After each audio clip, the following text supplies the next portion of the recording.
A very good evening, everybody, and welcome to this new Coach Support webinar. We have with us today Kaveri Devika Dharmaraj. She is a human resource specialist with more than 28 years of experience across the entire spectrum of HR functions. She's the co-founder and director of Kelsa Solutions, an HR consulting firm. Devika has worked in both managerial and independent consulting roles across manufacturing, FMCG, financial services, IT, ITES, and not-for-profit sectors. Devika completed a post-graduation in management from XLRI Jamshedpur in 1992 and is a certified HR competency assessor. She is trained in non-violent communication and is a certified POSH internal committee member. She's an accredited instructor with Mental Health First Aid India and is currently exploring corporate India's response to increasing issues of emotional wellness and mental health at the workplace. Vichi, if you can just speak a few words about Devika before she takes over the session. Thank you, Pradeep. Thank you so much for it. Very happy you allowed me to do that. So, coaches, I just want to add something, a very human dimension of Devika. Apart from all her qualifications and many things under her belt, I think Devika is a warm and very genuine and I think very humble human being. And I think for a topic like this, where I think you really get into the being of a human being, right? Being of a human being. That's interesting, right? I think no better person than Devika. So when we were chatting a few days ago and a few weeks ago, we were talking about something like this, she was just extremely enthusiastic and she's been very flexible about doing this whole thing, really at a time that's been very convenient for our Coaches for You community and for our coaching community. So thank you so much, Devika, for that.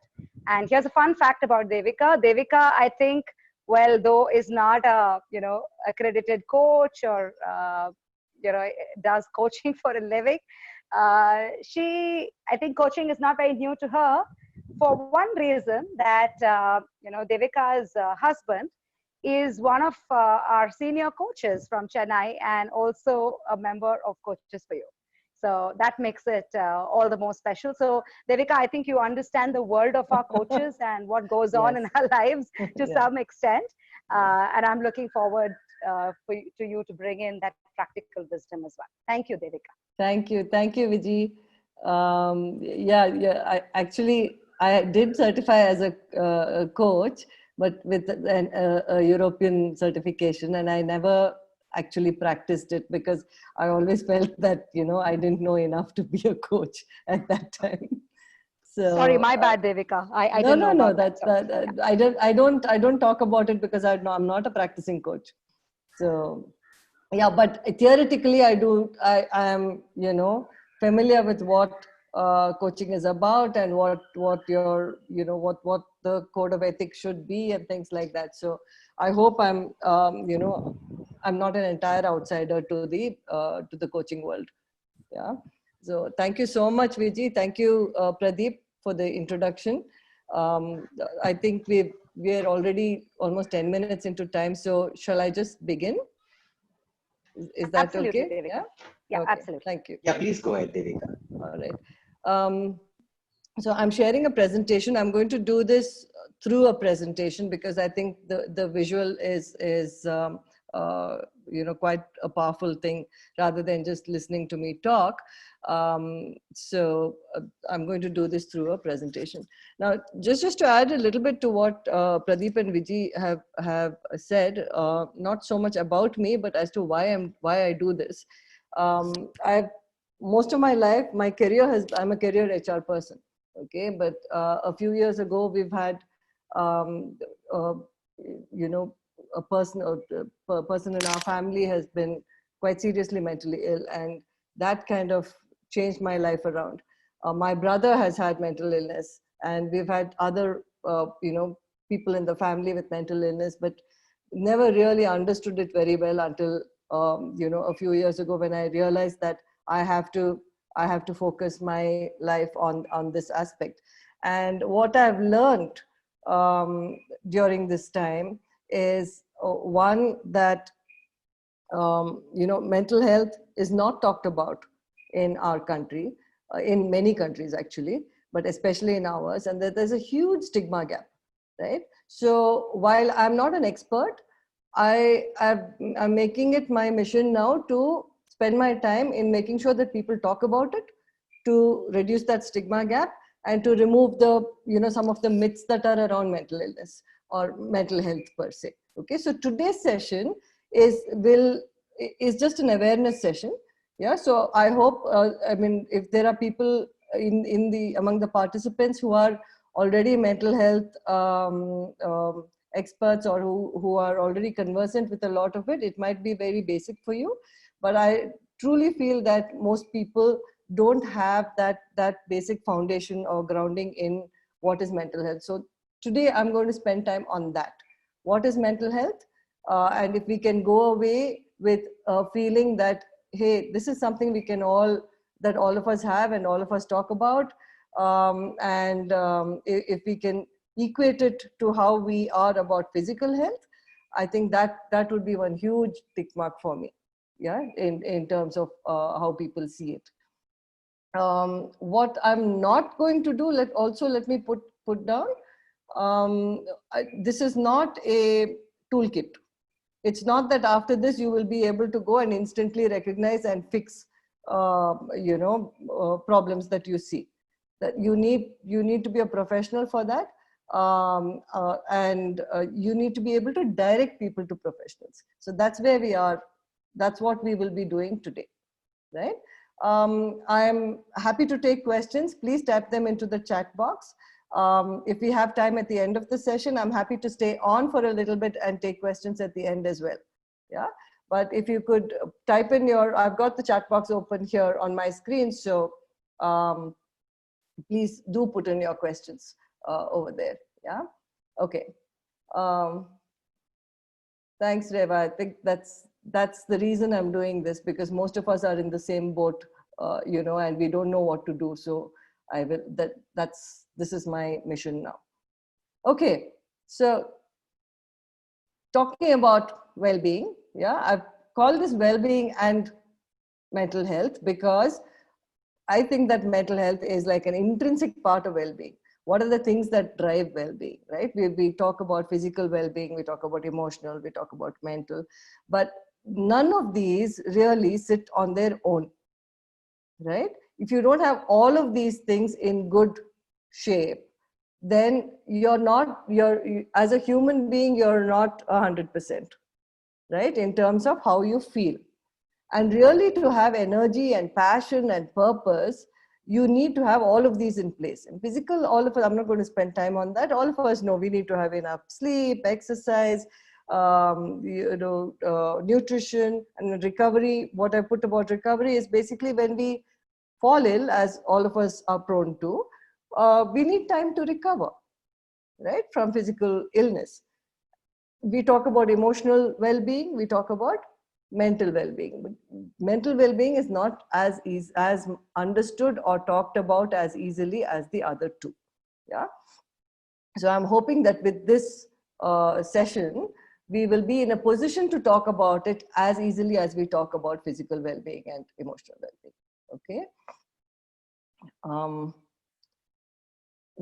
I want to start with one activity just to set the ground, on why we're doing this. If I would like all of you to either go to another tab on your laptops or on your smartphones itself, go to this site, menti.com, MENTI. A number will come up. Yeah. Just enter this code 205424. Okay, there's a question there.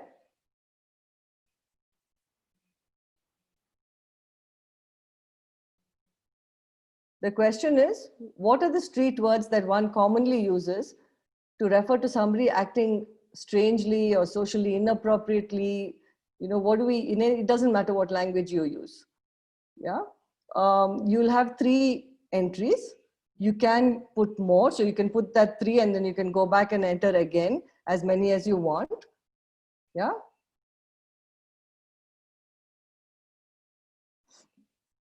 Just put in what are the words that you commonly use when you see somebody acting really weird.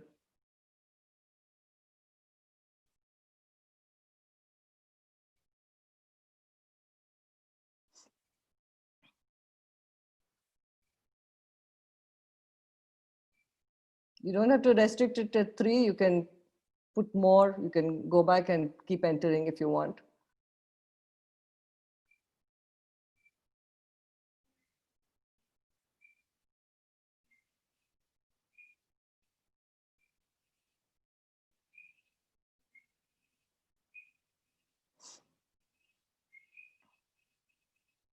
I'll keep it open another maybe minute and a half.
Okay, I'm sharing it here with all of you. There's a word cloud that's come up with the words that all of you have put in.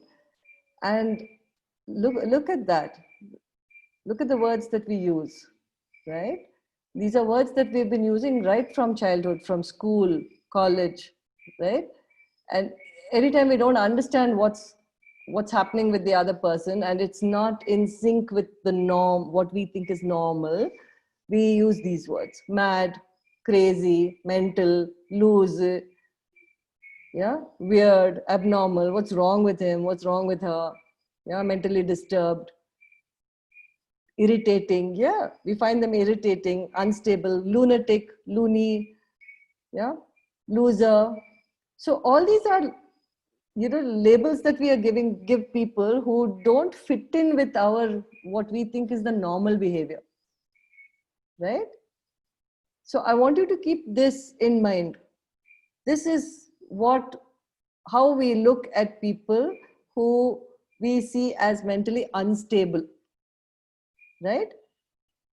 So let's try and understand a little bit more about why are they projecting this to us? Why do we see them like this? Why do we use these words? These are labels, right? And as coaches, I think that's something that all of you are trained on, really, to not label people, to not be judgmental, right? I'm going to go back to my presentation, so just bear with me a moment there.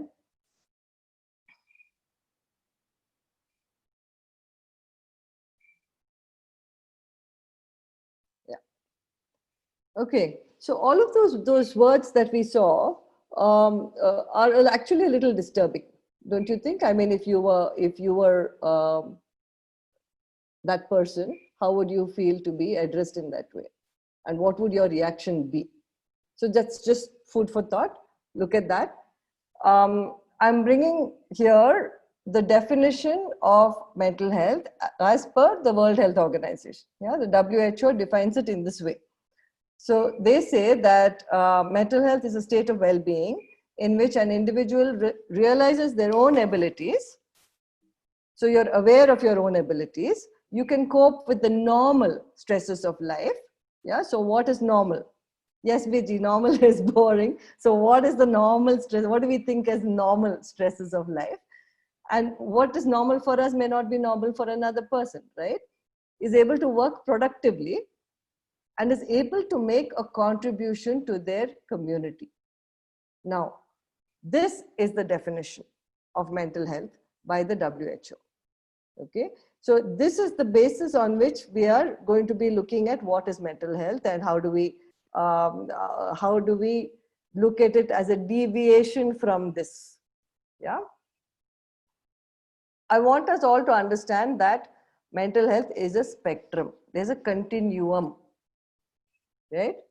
Now, on this continuum, we've got good mental health, we've got poor mental health at two ends of the spectrum.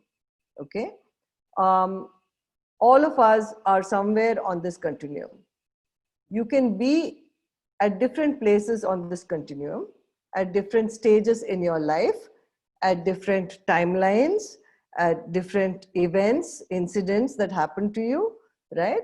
And I'm hoping that people don't slide into poor mental health very often, but all of us do at some point. At least once a year, all of us, you know, will have somewhere on the lower on the red end of this spectrum, right? Now think about it. I'm assuming that I would like you all to put into the chat box, please. I'm assuming that all of us have had some disturbances of this our state of mind at some point in our life, right? So could you just put yes or no, depending on whether you have or have not got into, you know, into poor mental health at some point in your life. Yeah, so absolutely, it's happening to all of us, right? Now imagine when this happens to somebody, not once a year, twice a year, maybe several times a year, several times a month, several times a week. Imagine if it's happening several times a day and you're staying there. That's when you start to worry, okay? And that's when we start to talk about mental illness. All of us are on this continuum of mental health, right? When does it become mental illness? All of us are not mentally ill, right?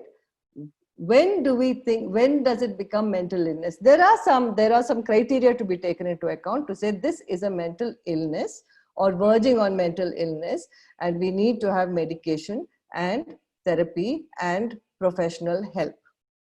Yeah, not to say that we don't need medication or therapy or professional help when we are at the lower end of this spectrum, but when we go down and stay down there, that's like, you know, you really need it more than the people on the middle of the spectrum. Those three conditions, there are three conditions, okay? The three conditions are that it should affect your daily life. Your day-to-day functioning is impacted because of your state of mind. It lasts for at least 2 weeks or more than 2 weeks. Yeah. And what is the third one? It lasts for the duration of time it lasts for, that it impacts your day-to-day life. And the third one is that it you should sorry, just having a senior moment there. Yeah, that there are major changes in your mood, in your feelings, in your thoughts, and your behavior. Right? So all those words we looked at, oh, pagal, lose, crack, crazy, all of that. We say that when there are major changes in behavior, right? In moods, in the way they're thinking, in the way they're exhibiting behavior. That's when we talk about people like that, right?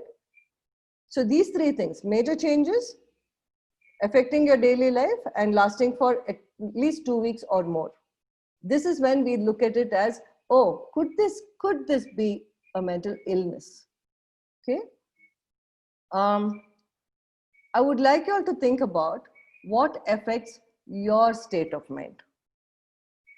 Okay, can you put in the chat box, please? What affects your state of mind? What are the things that bother you?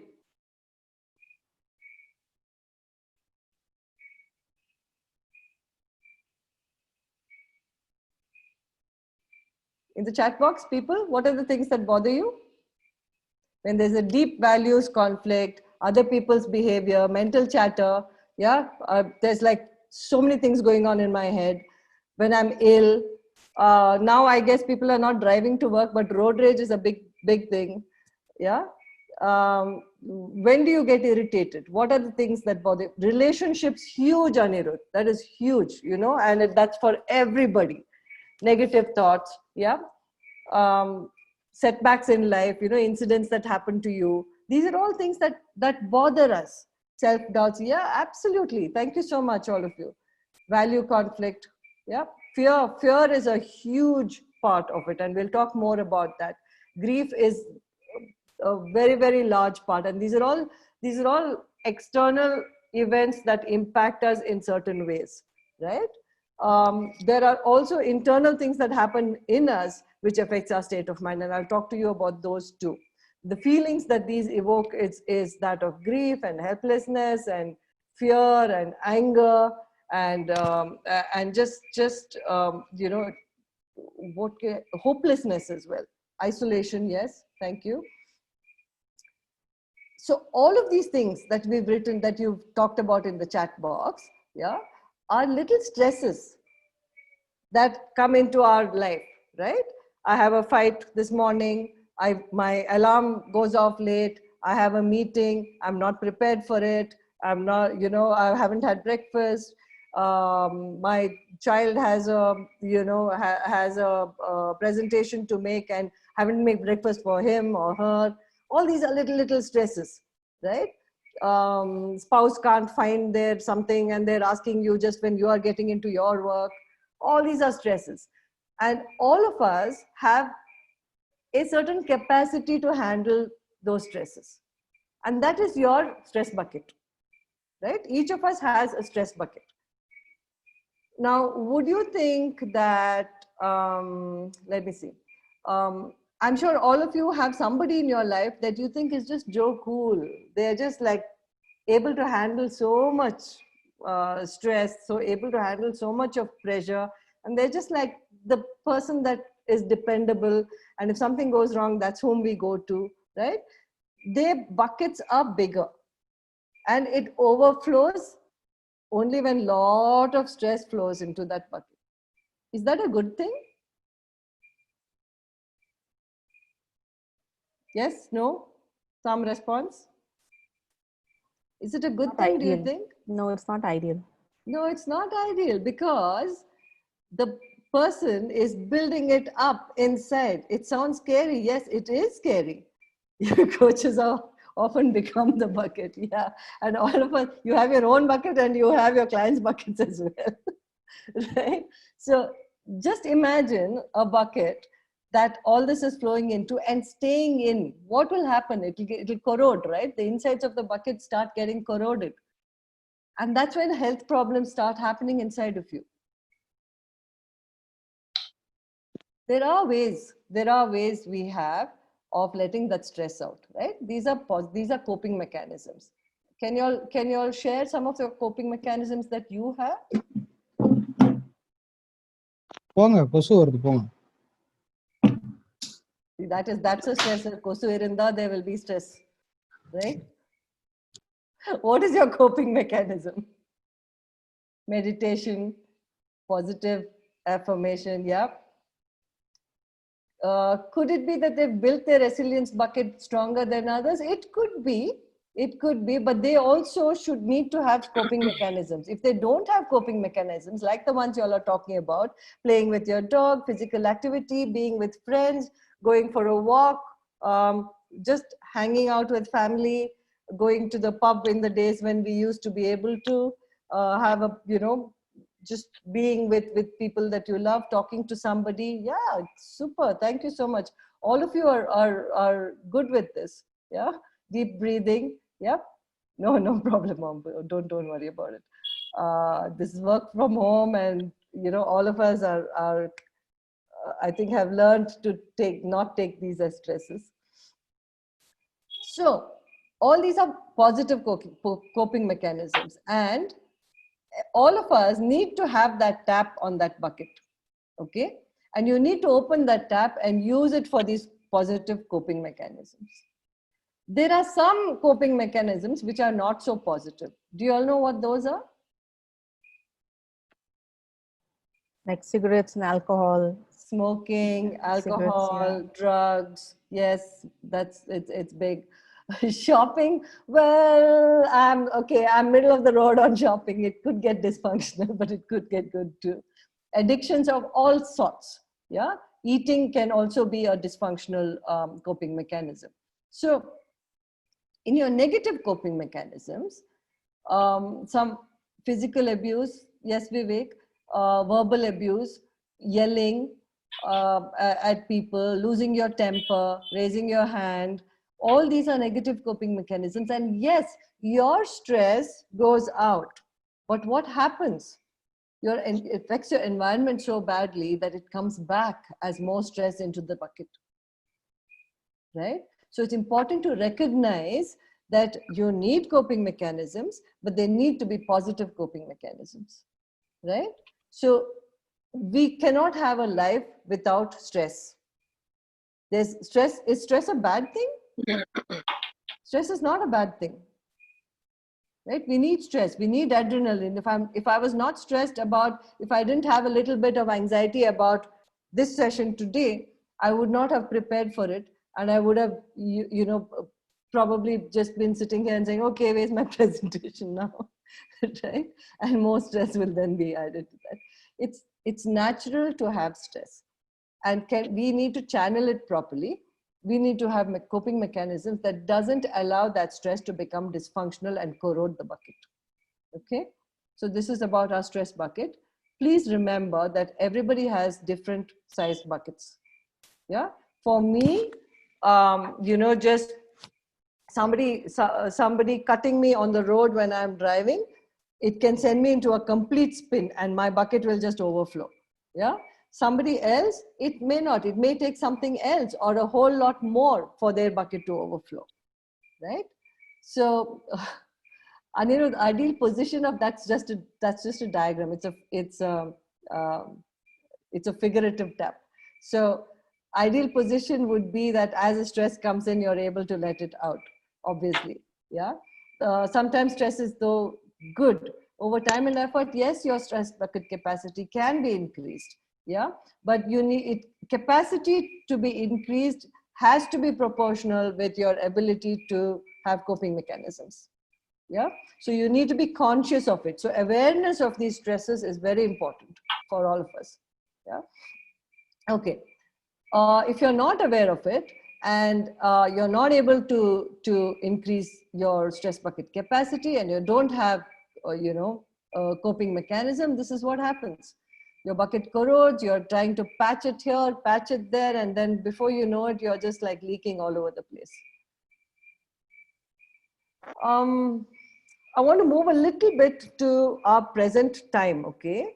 And talk to you about our present situation. This pandemic, it's just put a spotlight on our mental health crisis, yeah, and we can't ignore it anymore. So not only are we getting more aware of the stresses, the anxieties, the isolation, and just the uncertainty, right, that we're going through now. So as individuals and as a society, we need to really start having the honest conversations we always needed to have around mental health, yeah, especially when it comes to taking action around it. So we'll talk a little bit about that in a bit. Yeah.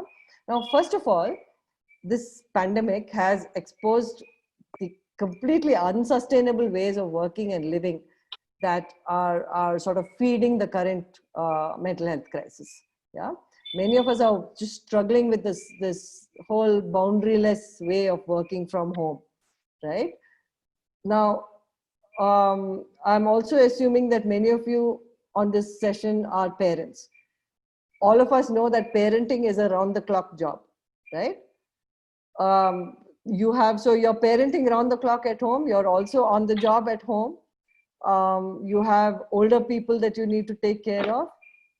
In the meanwhile, your first responders and our healthcare workers are like not only risking their health, but also facing extreme mental health challenges, right? So I mean, you've seen the reports of suicides and things like that, right? So that it's become something that's in our face right now. We cannot ignore it anymore, right? The second key thing that we should know is that we now have the science that help us to identify the signs of these stressors, and to also look at what solutions we can come up with for ourselves and for others to help us deal with those stresses. Yeah.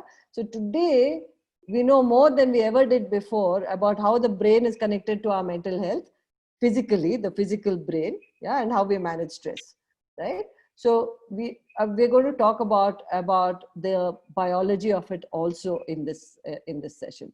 But in the meanwhile, let's have a quick look at just understand how this pandemic is, you know, affecting us, right? Incomes have dropped, plans for the future have all changed. There's unemployment everywhere. I mean, our daily wage workers, so definitely, and that is like most of India, right? We are the privileged middle class who have an income, fingers crossed, and who have a safety net, more importantly, right? Much of India earns today and spends it today on food and shelter. Just some data for you to understand how grave the situation is, right? This is the information that we've got. Yeah. Look at the numbers there. It's frightening, right? So if you're in a good space, be grateful for that. If you know somebody who's in this space that's on the screen right now, have compassion, and you know, we need to learn to understand that they're going through a lot of anxiety, and the stressors into their bucket are phenomenal right now. Yeah.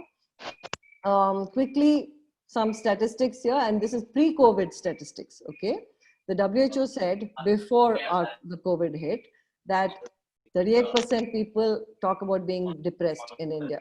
Yeah, they say productivity decreases if you work for more than 40 hours a week. Yeah. And in that survey that they did, 40% of working people complained about stress being dysfunctional for them. This is before COVID. Okay. Now, post-COVID, the reality has, you know, has just proven that working hours beyond a certain number of hours, putting, you know, blurring the lines between home and work and all of that, just drops. Productivity just drops, right? And the facts are that people have reduced business revenue, so they've reduced their costs going out, and cost going out is very often employee cost. Is it any wonder that nearly 40% of corporate employees have so little, are losing sleep? Sleep is also a big factor. Yeah? So let's look at some of the things that are contributing to this, right? We are uncertain. We are don't have connection with our loved ones. We are not able to go out and meet people that normally we would be able to. We are working from home, and there's this whole blur between our responsibilities at work and our responsibilities at home. Everybody's on a different schedule. Yeah, there is this financial anxiety. There's fear about the future. There are changes in family systems. You have people living with you who were not living with you before. There is less space. There is, you know, you have parents, young children who are currently maybe not either with you, and it's like one cauldron, or not with you and you are worried about them, right? And there's this decision fatigue. This is something that I was quite fascinated to study and to experience, right? Because on the one hand, at work, you're making these big decisions about, you know, whether some project should be done or not done, or take off or not take off, you know? And on the other hand, you're telling your child, no, you can't have that chocolate today. You can have only one piece. You have the rest of it tomorrow, whether to buy that vegetable or not. Should I wash it with disinfectant or not before bringing it into the house? There's just like too many things going on. Yeah, decision fatigue. And the effect of this is on us in terms of our health, our immunity, our sleep, the kind of feelings that are going on inside our bodies. And it's really important that we know this, we recognize it, and that we give the message that it's okay. Yeah, all our lives are messed up, and it's okay. It doesn't matter. All of us are. This is war. In wartime, our lives will be messed up. So to understand that people's lives are messed up and that they will exhibit these symptoms. Yeah. I want to spend some time on the most common ways in which stress is exhibited. Yeah, anxiety is one and depression is the other. There are many, but these are the most common and these are the most frequently exhibited. And these are they are signs and symptoms very often of deeper illnesses as well. Yeah, so it's like this big umbrella. So we'll talk about both of these things, and hopefully there will be enough interest for you all to go and read up and see what are the other illnesses that could be in conjunction with these, or these could be symptomatic of. Yeah. So I look at them separately. I look at anxiety first and then at depression. I would like you all to break out into rooms now and talk about what do you feel when you are anxious? What goes on in you? Yeah. Let's give it about 3 minutes. If one of you in the group could keep notes, and when you come back, if you all could, if one person from each group could just share what you all discussed, that would be great. Pradeep, may I request you please to just put people into breakout rooms now? So I'm just launching the breakout rooms. Super. Thank you. Even if you've not experienced these feelings, if you know that somebody else has, please share it.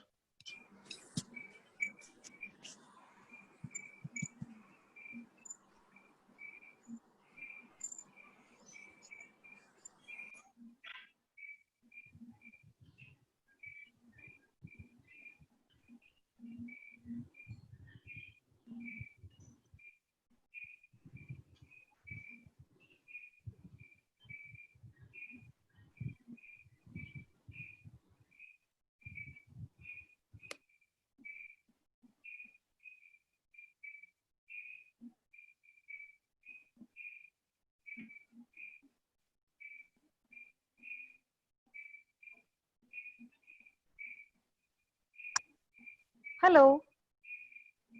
Yes. Are we still in the main room? No.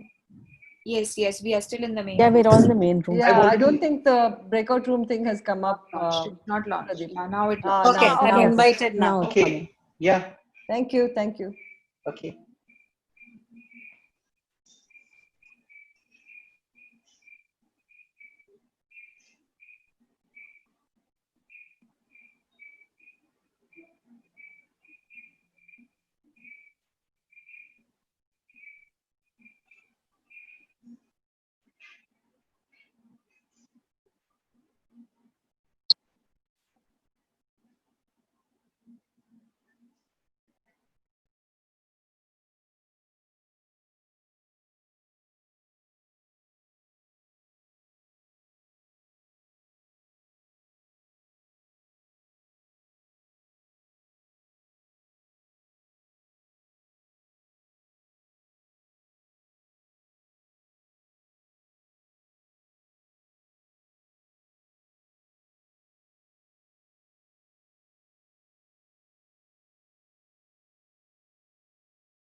Anirudh, have you not been allocated to a room?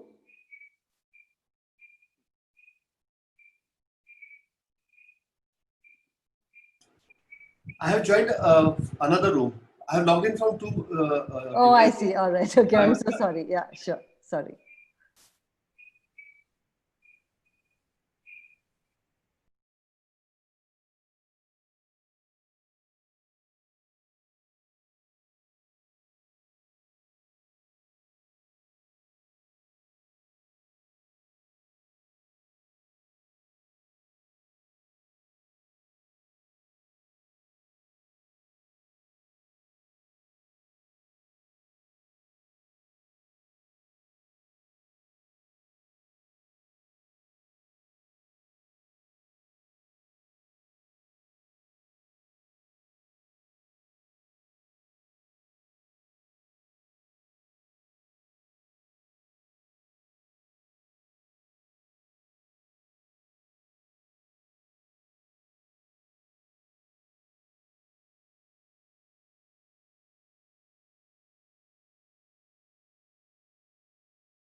I think we are back in the main room.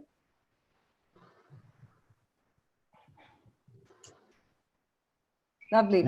So I would request one person from each group to please unmute yourself and maybe share a few things from your discussion, maybe 3 or 4, so that everybody gets a chance to share what they said in their sessions. Yeah. Who'll go first? My name's Nikhil. Yeah. Hi, Nikhil. Go Hi for it. there. So I'm just opening up my notes. So give me a second. Yes. So our group concluded that these were some of the key things that came up. A feeling of fear. Fear, yeah. Freezing of the mind. Yep, absolutely. Just going blank, numb. Yeah. Physical discomfort. Okay. Restlessness of the mind, where the mind kept getting pulled to that thing which was causing you the discomfort. Super. Okay. Low energy. One more low energy. Okay. So I'm going to stop you there if you don't mind, Okay. Nikhil. Of Let course. other people say, and then if there's something that has not been covered, I request you to come back and say it. Yeah. Thank Can you. I go next? Yes. Anuradha here. Okay, shall we? Sorry. Let's Shripat complete, and then I'll come to you, Okay. Anuradha. So we said when we are anxious, we feel fear, confusion. Yep. It impacts cognition. Yes, absolutely. So just for those who are, for whom it may be a new word, cognition is your ability to think. Yeah.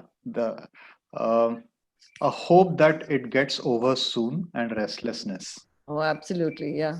And of course, fear and others which were mentioned. Right. Thank you. Anuradha? I guess a lot already covered, so I'll say the ones which have. Yes, please. Yeah. So lack of focus, disinterest, listlessness, and there were also physical manifestations where you have raised heartbeat, sweaty palms, yes. Unable to sleep. Right. Thank you. Hi, this is Vivek. Yes, Vivek. Yeah, so the ones that were not covered, some other things were worry. Yes. I think helplessness was something that came up. Yep. Feeling fatigued, sleepless, low self-esteem. That's another thing that came up. And some of the somatic responses were like cracking the knuckles, trembling, Yep. stammering, etc. Absolutely. Absolutely. Thank you so Yeah. much. Yeah. Anybody else? Anbu here. Anbu. Yes, Anbu. Yeah. What we discussed in our group is not about the feeling, but the reactions. So it is about going silent. Yep. And so doing physical exercise. Yep. And show it on husband or spouses. Yeah. So, unfortunately, yeah. The nearest available. Yeah. So walk a lot. Then distract by watching comedy shows and Okay. music videos. All right. Okay. I'll come to those, how they are connected to being anxious when we talk about the whole thing. Okay. Durga from group room yes, 2. Durga. Yeah. So we discussed feeling angry, getting confused, silent, losing confidence. And we discussed about some coping ways that we already do in terms of walking away, solving a problem, solving a puzzle, walk, yoga, meditation, and pondering over why no, let's this not is look at happening. solutions. Let's look at just the So you're very right. Being angry is not often looked at as a sign of anxiety, but it's a very direct output of anxiety, right? So my teenage child comes home at 10:30 in the night from having gone out at maybe 5 in the evening, and my first reaction is anger, right? Where the hell have you been? And where is that anger coming from? From the worry and the anxiety, right? Of what might have happened to her. Right. Thank you, Durga. Anybody else? Our group largely focused on the somatic responses. It was things like breath getting affected, stomach tied up in knots, heaviness in the head, butterflies in the chest or stomach, shaking. Yeah, these were some of the responses. Right. So when in our mental health first aid thing, the shaky man is something that we talk about, because everything is like, you're in this breakout, you're sweating, your hands are shaking, your legs are shaking, you feel like you're just going to collapse there. And some people actually do collapse. I know I have on at least one occasion gone completely it's like a paralysis of your body. Yeah. You don't have control over your bodily functions. Yeah. Anybody else? Thank you, Tejasvi, for that. Anybody want to add on anything that may have been discussed and not spoken about here? Okay, I'm going to just put it all together. Yeah, the things that we discussed here in the breakout rooms. So you all talked about almost all of these things, yeah? Except maybe a couple of things like nausea, wanting to throw up, feeling that you're like absolutely, that you're choking and you're not able to bring the words out of your mouth, yeah? I've just sort of put them in these boxes so that it's easier for us to understand. So physical symptoms are very palpable. You can see it. Right? And you can feel it. It's not like in your head. These are physical things that are happening, right? Then there's the thought-related symptoms, like I'm not able to take a decision. There's just too many things going on. I'm just so confused. I can't make a decision. Yeah, I can't remember. I had like earlier in this session, right? I just had I know this thing like the back of my hand, and I just lost that one point, and I had to look at my notes to it. That just went blank. Yeah, loss of judgment, loss of concentration. You're either you have 6,000 thoughts going on at the same time, or you're like completely blank and there's nothing. Your mind is just empty. Yeah, catastrophizing thoughts is when you're thinking the worst. Oh my God, I'm just going to die. There's COVID out there. It's going to come get me. I'm going to die, and then that's it. That's catastrophe. Yeah.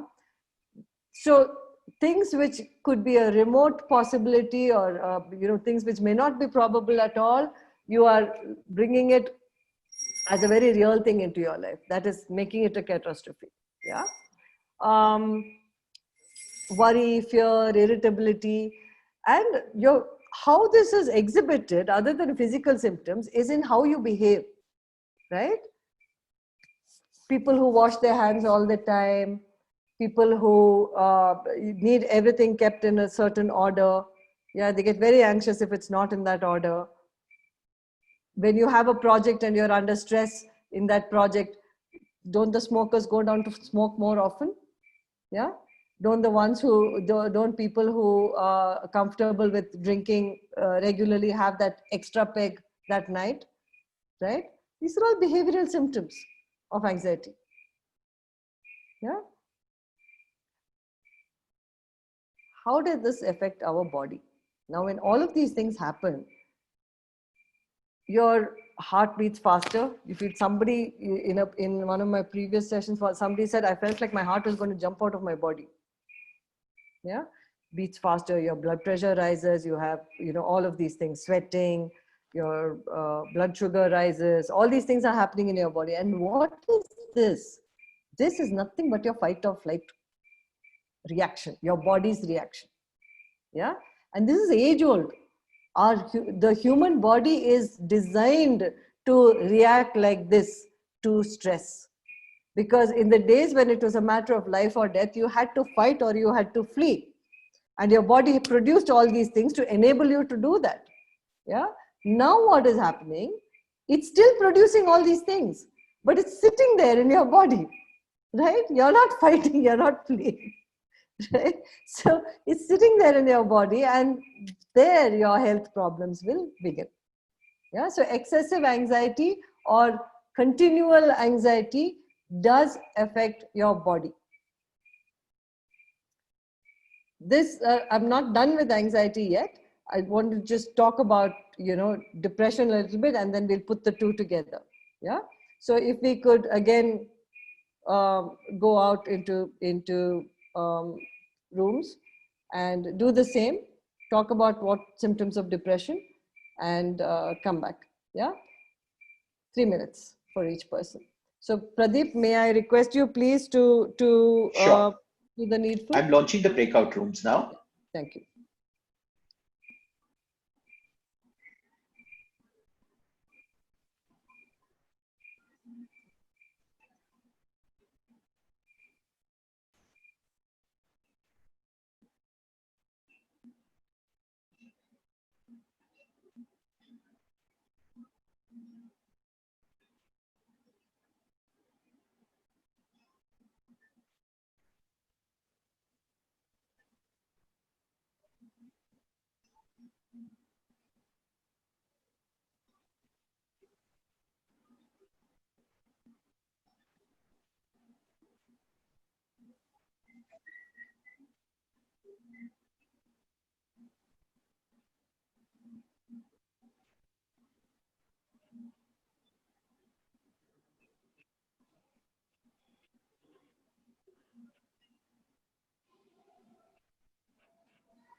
Pradeep, there seems to be somebody in the waiting room.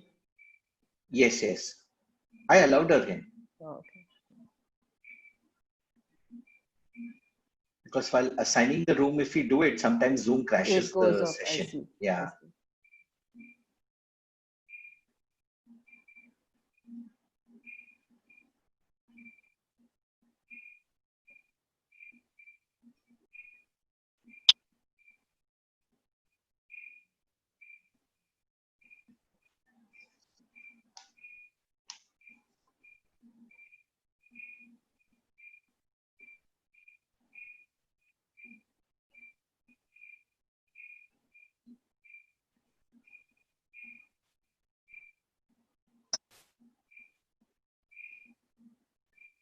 For some reason, Devika, the poll that I edited and launched Okay. That poll is just not getting launched. You know, the old poll that was there, the default poll is getting. I tried to troubleshoot also. That's unable to quite do that. For the feedback you're saying. Yes, for the feedback.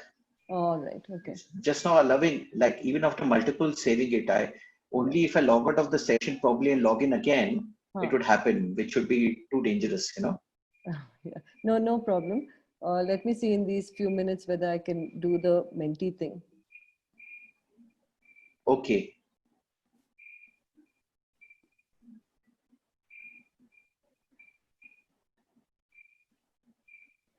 Online on zoom.us it is showing me, but in the session it's not refreshing. Okay, no problem. Let me just check whether I can, Menti will allow me to do it.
Hello. Hi. Hi, we're on the main room. We're in the main room, is it? Yeah. Yeah. Yes, we're back. We are the first one to come.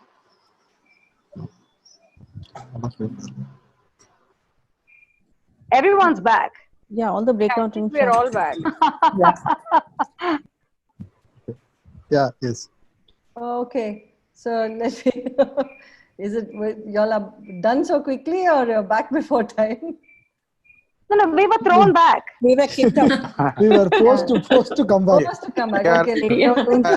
we're running a tight ship here, but I think it's good. But I must say, Devika, at least in our room, I think we had lesser to say on depression. On depression? We kept, okay. Yeah, we had so much to say about anxiety, but I think we were like, it's probably a more familiar emotion to people than depression is then.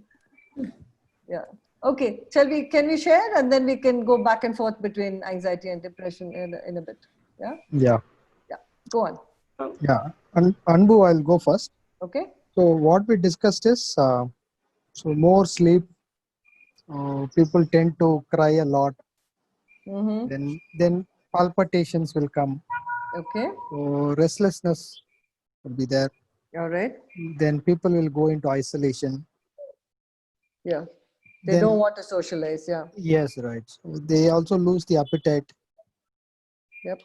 Stay by themselves. Okay, Isolation. I'm going to stop you there, Anbu, because you're going to take away everybody else's points. Okay.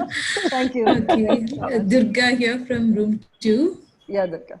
Yeah, so we had all the helplessness, hopelessness, worthlessness, oh dear, feeling alone, giving up, fear, illusions. Okay, thank you. Yeah. Vivek from breakout 3. Yep. I think excessive sugar intake, less communication, destructive habits like addictions and, suicidal thoughts, and lacking self-hygiene or self-care. Okay. And I'll stop there. Yes, thank you. Yeah, those are very important points. Thank you. Kulshum from room 1. Yeah. So disassociation, lost look, eating disorder, less or more, catastrophic thought, disinterest in life, and a lot of negative coping mechanisms. Yep. The exhibition of negative coping mechanisms. Right. Yeah. So I'll stop there.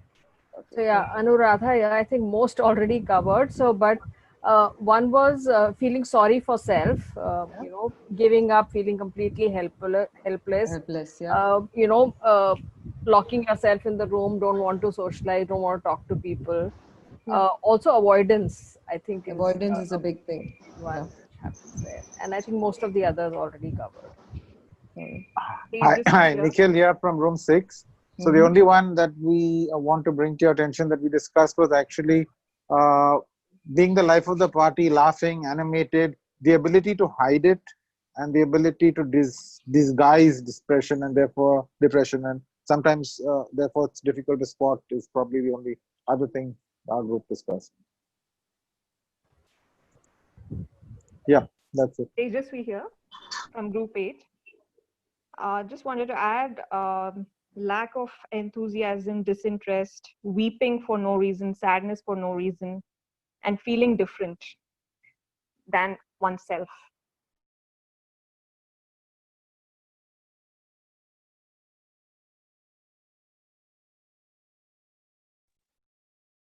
Shripad here.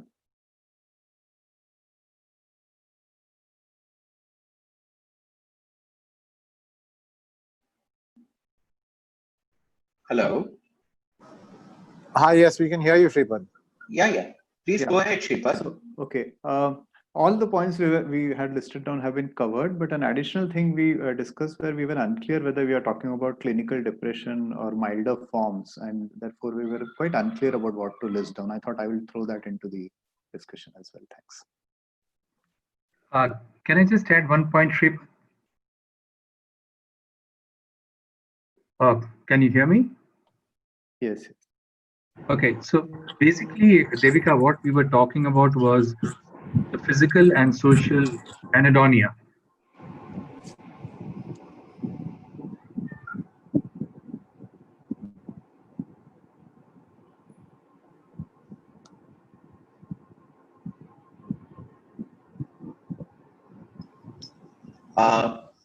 If you all can just kindly wait, I guess she has a problem with the net connection. Please hold on for a moment while she's back.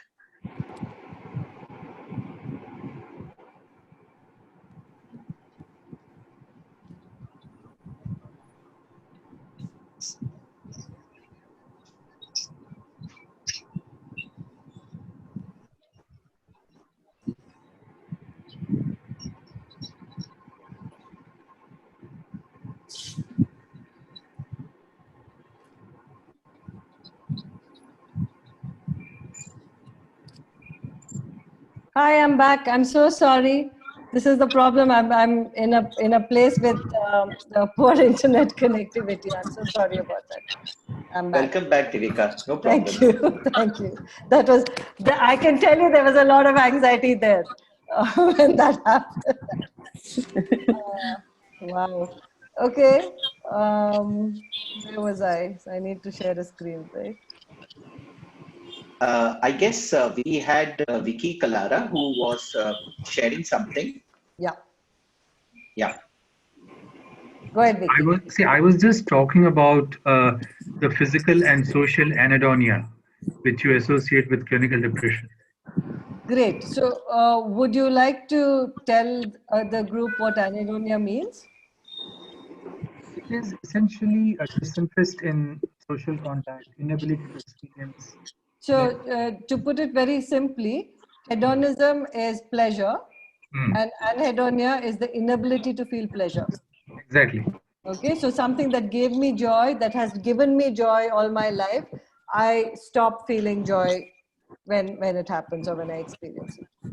Yeah, so that's anhedonia for you. Yeah, that's a very big symptom, yes, of depression. Thank you. Yep. Anybody else? Did I miss some sharing? No, nothing at all. No, you just missed a few examples that were going on in the chat box. All right. Okay. Would somebody else like to share? Yeah, one thing I want to add is less productivity. Less productivity. Yeah, low energy, low productivity, just the inability to do things, right? So there are some things that I'd like to put on the table here. When we talk about depression, all the things that you all talked about, plus some more that I will show you in a moment, can happen at any. So you're on the spectrum, right? We talked about the spectrum, the continuum. So just like anxiety, you can feel the mild uneasiness to like a full-blown panic attack on that spectrum. In depression also, all of us have good days and bad days, right? We feel depressed. We lose somebody dear to us. We lose a friendship. We lose a project. We crash our car. Whatever. We all feel depressed. But for many of us, that depression is a momentary one. You feel low, you come out of it. You feel low, you come out of it, right? And that keeps happening. That's part of life, right? Now, clinical depression is when you feel low and you're unable to come out of it. Or you're unable to come out of it for long periods of time. And that becomes dysfunctional. Okay? So, I'm just putting together the symptoms of depression, most of which all of you have said, some of which, this is not like a comprehensive list, okay? These are the most commonly felt and displayed things, right? So guilt is a very big part of it. It's all my fault. All this is happening because of me. The mood swings, there is people sleep a lot or they're not able to sleep at all. Yeah, they eat a lot or they don't eat at all. So there are all these different things that are going on. Yeah, the self-esteem is at rock bottom. Yeah, I'm useless. I'm not good enough.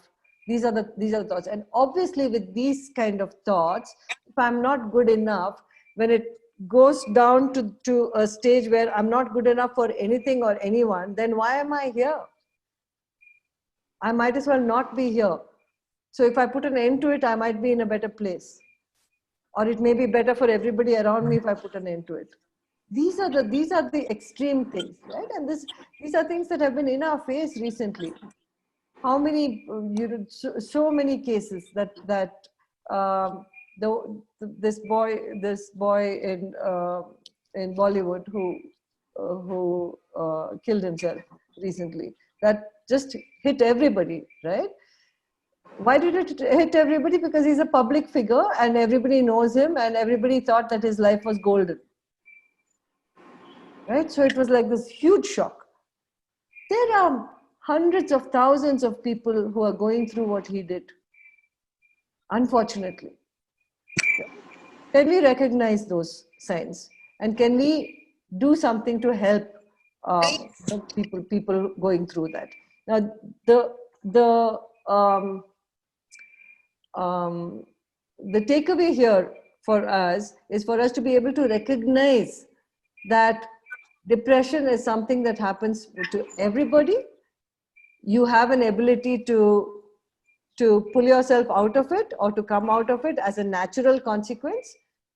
But some people are just staying there at the bottom. And when that happens, it just becomes completely dysfunctional for them.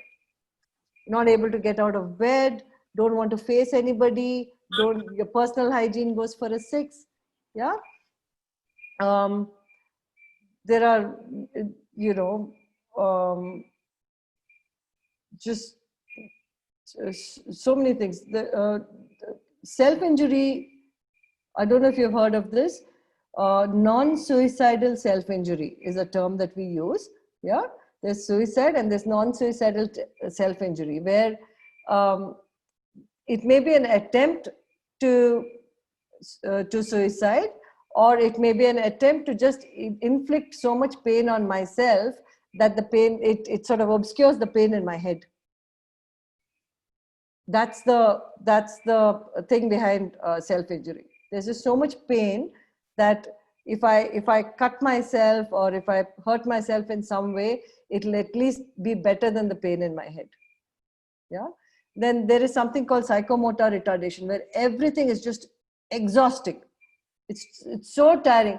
I have to, oh God, I have to now have a bath. I have to put on the heater. I just don't have the energy to do that. I have to eat, which means then I have to wash that plate. I can't even get up and go and get that plate. Yeah, everything gets exhausting. I think we need to understand here that depression is as real a disease as say diabetes. Okay, so would you say, would you tell somebody with diabetes, come on, yeah, get over it, don't have this insulin and all, what, it's all, just get over it? You wouldn't say that, right? So why would you, just to let you know that depression is as real, it's as biological a disorder as diabetes. You won't tell somebody to stop having insulin, right? Okay, I see some questions. Is self-injury a cognitive symptom just like suicide? So it's a combination. Yes, it's cognitive, but for somebody to, so the most, okay, the retardation part of depression is when you don't feel like doing anything and you're too exhausted to do anything, and then you start recovering from that is when you're able to act. So that is actually the most dangerous time. When you think somebody is recovering from depression and coming out of it, they actually have the energy to act, but those thoughts are still going on in their head. So yes, it is a cognitive thing, but it's also, it's not only a cognitive thing, right? It's bolstered by all the emotional stuff of sadness and guilt and all of that, right? One more question. What would the state be called when someone continues to live in a state of unhappiness for ages? That would be called major depression. Yeah, major depression.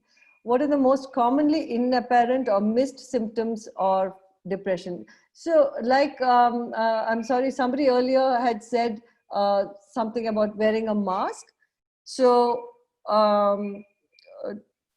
when someone wears a mask, you miss all these signs, because they are perfectly normal when you talk to them, perfectly fine. It's exhausting for them, but they put on that mask and they are there, then they're sitting at the table with you and chatting. The moment you go or the guests leave or whatever, that person goes to bed because they're so tired, right? So it's very, if you have just a superficial relationship with somebody, it's very easy for that person to just wear this mask every time they interact with you, and you will never know. So you need to look for the physical symptoms there. Yeah, you need to look for behavioral symptoms. You need to look for the confusion part of it. They're not able to take coherent decisions. Yeah, and ask questions around those until you understand whether it is a problem or not. Yeah. Quick poll, and I would like you to put these in your chat boxes. What percentage of us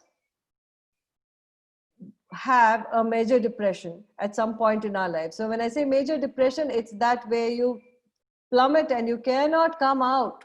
You're just there at the bottom of that valley. Do they know they're depressed, those with the masks? Yes, they do, most of the time. They don't want you to know.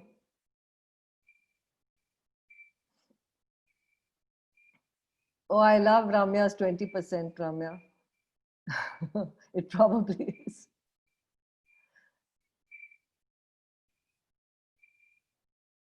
Okay, so seesawing everywhere. I wish it was 2%. I wish it was 5%. I wish it was under 10%. But the reality is 15% is the surveyed, recorded numbers. Okay, there's a whole lot more because of the stigma, because of people not talking about it, because of deaths that are covered up as other reasons. we don't know the actual statistic. The recorded statistic is 15%. In 2019, that was the recorded statistic. And it also means that any of us could be prone to it, yeah, if we don't have positive coping mechanisms and we're not cognizant of, we're not aware of the stressors that are affecting us, and we don't know what to do with all that stress. And there's a bunch of other things I'll talk to you about in a minute. All those come together, it causes a major depression. One more, okay? And again in your chat box, please. Depression is the number what cause of disability on our planet?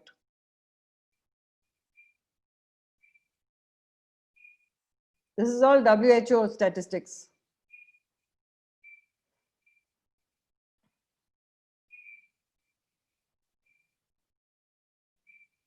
Four, 2, 2, 4, 8.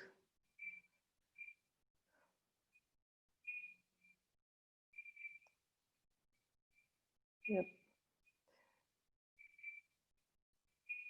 So right now, well, and okay, not right now, in 2019, end of 2019, depression was the number 4 cause of disability. And when I say disability, I hope you'll understand that this is taken along the lines of physical disability as well. Yeah, somebody who's crippled, somebody who's unable to function because they've lost limbs or brain damage or heart attack or whatever, right? Those are all disabilities that are alongside depression. And depression is the least understood of them. Right now we are at number 4. The prediction before COVID was that we'll be at number 2 by 2025. Depression will be the number 2 cause of disability by 2025. I think that with this pandemic that's happening, I think it's already moved up there to number 2. It's just not been studied at this point in time at a global level. Yeah. Okay. So couple of things I wanted to just talk to you about depression. We talked about anhedonia, we talked about guilt. We did not talk about grief, right? So grief can be a big part of depression. All of us grieve when we lose something, when we lose someone, when we lose maybe anything that's precious to us, right? Grief can also be anticipated grief, right? So anxiety is very often talked about as anticipated grief. It's not yet happened. It may happen. We're anticipating that and we're grieving now for that, and that's part of the anxiety buildup. Yeah. We didn't talk about sleep, right? While we said that there is poor sleep and excessive sleep, the biology also shows that people who were in major depression, when they were asleep, their brain waves were studied, okay? And so you have this REM, slow wave, deep sleep, blah, blah, all of that, right? So what they found was that these different phases of sleep in the brain of somebody with depression is completely disordered. It's not in the order it should be, right? It's like all over the place. It's a jumble. What is that? That's biology, right? Appetite, decreased appetite, increased appetite. What is that? That's biology, right? Stress hormones. There's this huge battle that's going on in our bodies with all these hormonal changes, right? That's biology. So for us to understand that depression is as real a biological disorder as something like diabetes. Yeah. Sorry, I lost track of the chats. We have to finish by 8 p.m. Yeah, okay. Thank you for that reminder. Sorry, I think we lost time when I got off as well, right? Right. So we're talking about the biology, the biochemistry of it, yeah? And here the things that I want to talk, 30-40% of depression is due to biochemistry. Yeah. Have you all heard of neurotransmitters? Basically, when your neurons talk to each other in their brains. Okay. So your high blood pressure, things like that are caused by your neurotransmitters not emitting enough of say neuropinephrine. Yeah. Dopamine, serotonin, substance P, which is what the feeling of pain. Yeah, it tells you whether you're feeling pain or not feeling pain. So all of these things they've found, they found over the years that when there is insufficient amount of these being secreted, yeah, people are in depression. You give them something that increases secretion of these items, and depression goes away. Yeah, there is brain structure. Your limbic system is the emotional. So your cortex is thinking, limbic system is emotional, and below that is your your daily life brain structure. Now, the connection between these tell you how to, whether you're feeling pain, whether to fight or flee or things like that. Yeah, so your brain structure. Then hormones. Do you know that 20% of major depressions are actually undiagnosed hypothyroidism? You fix the thyroid problem, depression goes away. Biology. Yeah, estrogen, progesterone, biology. Cortisol, stress hormones, biology. Right? So I'm just making a case here for biology being part of it. Yeah. So I'll take about 10 minutes more. Okay. So for those of you who can stay, I would request you to stay. And the 10 minutes is only because I lost time when I got logged off. Right. The psychology of it is basically how we think, or what are our feelings of loss. Do we have outlets for frustration, for anger? Do we feel like we have no control? We have no predictability on whether something's going to happen or not happen. Right now, right? None of us know about this whole COVID nonsense. No predictability. Do we have social support systems to lean on emotionally? Yeah. So when you don't have all of these things, depression is like pathological extremes of this: extreme feeling of loss, extreme no control, extreme, I don't have anybody I can lean on. Yeah. So that's the psychology of it. Now, what about the genetics of it? They found that genetics plays a big part. You have good gene, bad gene. Okay, just to put it very simplistically, good gene, bad gene. Siblings, one gets good gene, one gets bad gene. They go through the same. They go through the same life circumstances that everybody else does, right? In the first 10 years of your life, apparently, is the most impactful. Major stressors: losing a parent, divorce, near life death experiences, all those major stressors in early childhood. Now, you look at good gene, bad gene, everything else being the same, major stressors, all of that being the same. The bad gene, poor thing, reacts with more depression than the good gene. Everything else being the same. Yeah. So each of these things impact how we're able to, so we're looking at depression as going down and coming up, going down, coming up, right? So when you're not able to bring yourself up again, yeah, you need to look at biology. You need to look at the psychological part of it. You need to look at genetics. So when you go to a doctor for feelings of depression, that doctor better be looking at all of these things too. Just at cognition. All of these impact how quickly we are able to pick ourselves up and recover. Yeah. So therefore, again, my case for depression is as real a biological disorder as diabetes. Yeah. During COVID, I think all of us, it's normal now to experience emotional exhaustion and anxiety. The problem is that our usual coping mechanisms have just vanished. Yeah. Therefore, some practical stuff that we need to do, the 4 pillars that I like to look at, and I think many of you already know: nutrition, fitness, the state of mind, and our connect, our social connect. Yeah, these are things that we need to work with. So if you're working from home, set up a separate office space. Don't be moving from one room to another each day. You need that regularity. Yeah. Take regular breaks. So these are all like practical stuff, okay? Exercise. Social media, please limit your social media and don't open everything you get from everybody that you know.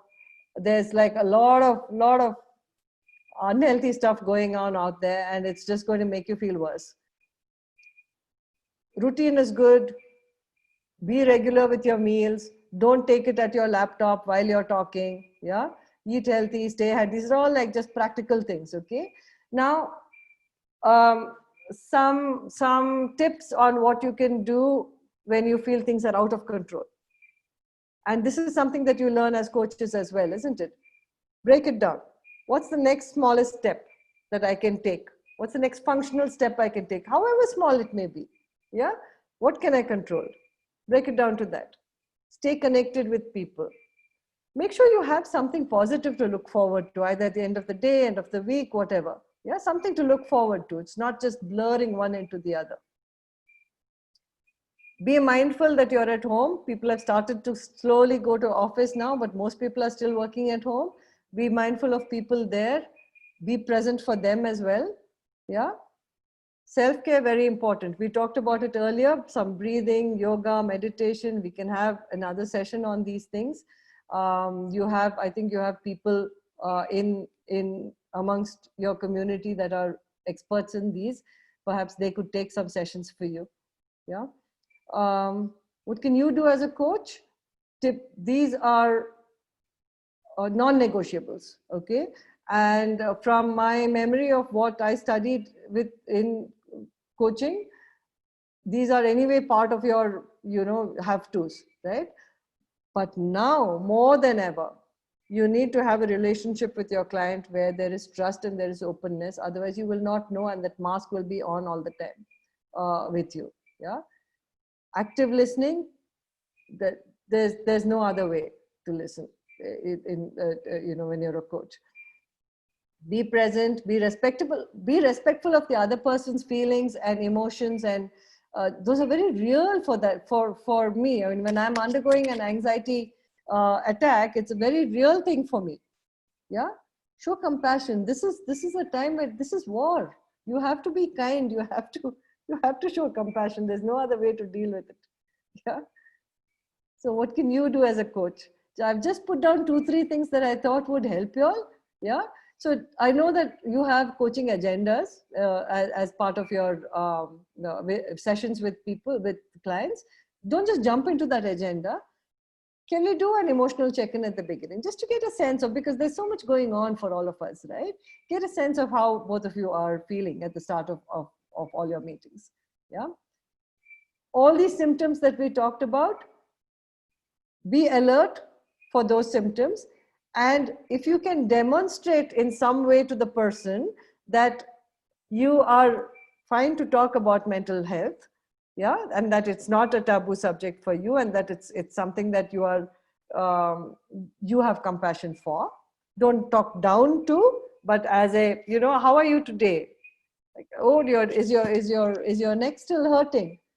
Are you still feeling low? Why can't we talk about both of those in the same breath, right? Being fully present, encourage them to seek help. Yeah, professionals are counselors, therapists, psychologists, and psychiatrists. When you see somebody in trouble, if you sense that there is more going on here than the person can cope with, please encourage them to seek professional help. Self-care, very important for you as a coach, so that you can be well enough to, it's this thing of oxygen mask, no? Put on your oxygen mask first before you help somebody else. Yeah. This is my last slide, guys. I've put it there just to help us to re-anchor ourselves as human beings. Yeah. These are questions to ask yourself so that you sort of re-anchor yourself. Yeah. What am I grateful for today? I don't know if you all practice gratitude as a practice. I've found it hugely fulfilling. I found it to bring positivity into my life. Yeah. What am I grateful? One thing, two things that I'm grateful for today. Yeah. Who am I connecting with? Find one or two people that you can connect with each day. Check in on each day. Just call. How are you? How are things with you? How are you doing? Are your parents okay? Kids okay? Yeah. All of us have expectations, right? Now, all this frustration, anger, all that only comes when our expectations are not met. So there are some things that we think are normal. Now, in this current scenario, that normal may not be possible anymore, right? Can I let go of that as normal? So think about what expectation of normal am I letting go of today? Get outside. Don't be locked up in your house. Get outside, open a window, stick your head out, listen to the birds. Yeah. Last but certainly not the least, a lot of people talk about this as a wishy-washy thing, but I think all of us have a huge capacity for joy, right? And there is joy when you create something of beauty. So have you baked a cake? Have you done a painting? Have you just sat at your window and listened to that bird outside? What is it that brings you joy today? Just invite it into your life. Yeah. And that will lead back to what am I grateful for today? Right? So this is what I want to leave you all with. I'm hoping that you have, this whole thing of mental health being as intrinsic a part of us as emotional, physical health, because only when all of these come together will we have energy and passion to do what we want to do with purpose and passion, right? Our sense of purpose comes from that. That's it. That's my last slide. There's a lot. It's very difficult to do this in 1.5 hours. There's a lot more I would like to talk about, and there's a lot more that I'm sure you all would like to discuss. Happy to set up another time, space, whatever. I'm happy to stay on today for a little while for those of you who would like to spend another 10-15 minutes. Yep. Thanks, Devika. That was indeed a very good and resourceful session for all of us.